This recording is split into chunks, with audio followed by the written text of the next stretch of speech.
Ciao a tutti e bentornati in un nuovo video Puro Bio Cosmetics. Oggi parleremo del correttore. Ci avete posto tante domande riguardo questo prodotto, per cui andremo a spiegare come utilizzarlo e quale prodotto è più adatto in base alle zone del viso.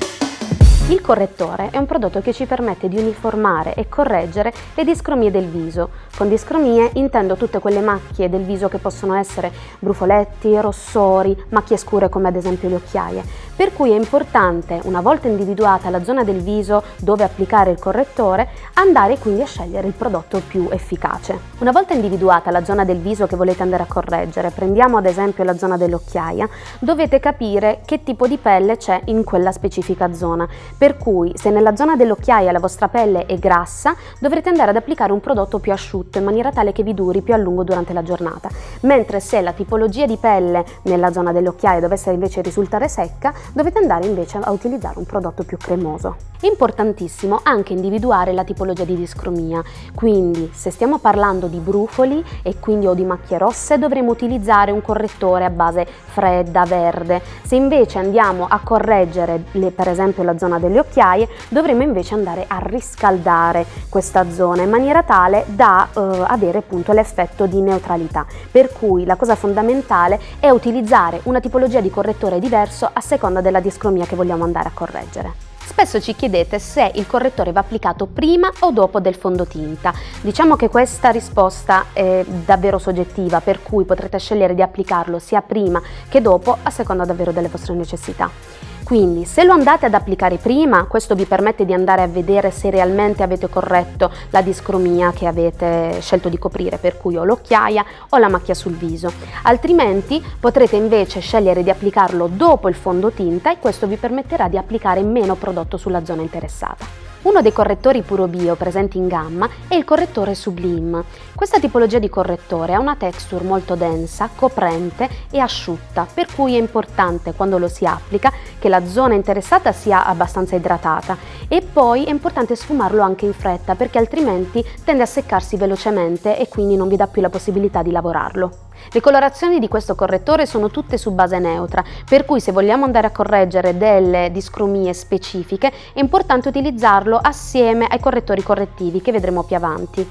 La texture di questo prodotto è abbastanza cremosa e asciutta, per cui si presta benissimo per delle pelli da normali a grasse, mentre se la vostra pelle è secca è importante preparare la zona da correggere con un primer adeguato, quindi nella zona occhi andrete ad applicare il primer occhi e sulla zona del viso che vorrete correggere andrete ad applicare il primer per pelle secca.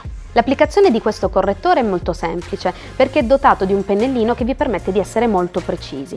Una volta posizionato sul viso vi consiglio di sfumarlo velocemente perché altrimenti si asciuga, o con il polpastrello, quindi andando a tamponare, o con la blender oppure con il nostro pennello numero 9. I correttori matitone hanno una consistenza molto cremosa, per cui si prestano ad essere sfumati molto facilmente. I correttori matitone Puro Bio Cosmetics sono di due tipologie. Abbiamo quelli su base beige, come il 18 e il 19, e invece abbiamo i correttori correttivi che sono specifici da utilizzare in base alla discromia che vogliamo correggere. Il correttore 18 e il correttore 19 hanno quindi una base beige, per cui possiamo andare a correggere l'occhiaia o la discromia relativa al viso, quindi rossa, senza dover poi utilizzare il correttore fluido, proprio perché questo beige ci permette che siano più uniformabili all'incarnato.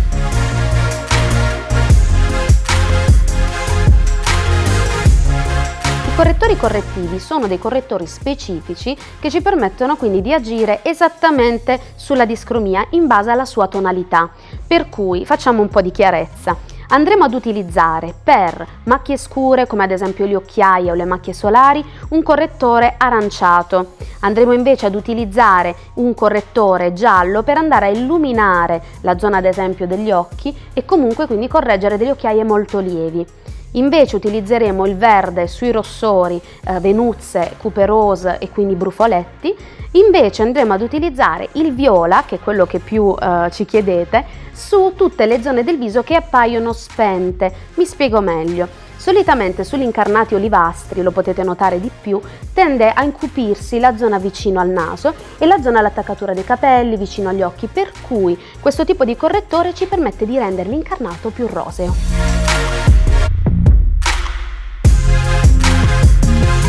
Una volta applicato il vostro correttore correttivo, che avrete scelto in base alla vostra discromia, dovete necessariamente andarlo ad uniformare al colore del viso grazie al correttore Sublime. Questo perché altrimenti rimarrebbe troppo visibile il colore del correttore correttivo, e quindi o il viola o il verde o l'arancio. Qualsiasi sia il correttore che avete applicato, è importante andarlo a fissare, per cui utilizzate una cipria come la nostra indissolubile o il nostro primer loose powder per settare e fissare il prodotto o nella zona del contorno occhi o sul viso. Nel caso del viso lo farete dopo l'applicazione del fondotinta. Per tutto il resto vi lascio le informazioni aggiuntive nell'info box e scriveteci se avete ulteriori domande. Un bacio e alla prossima!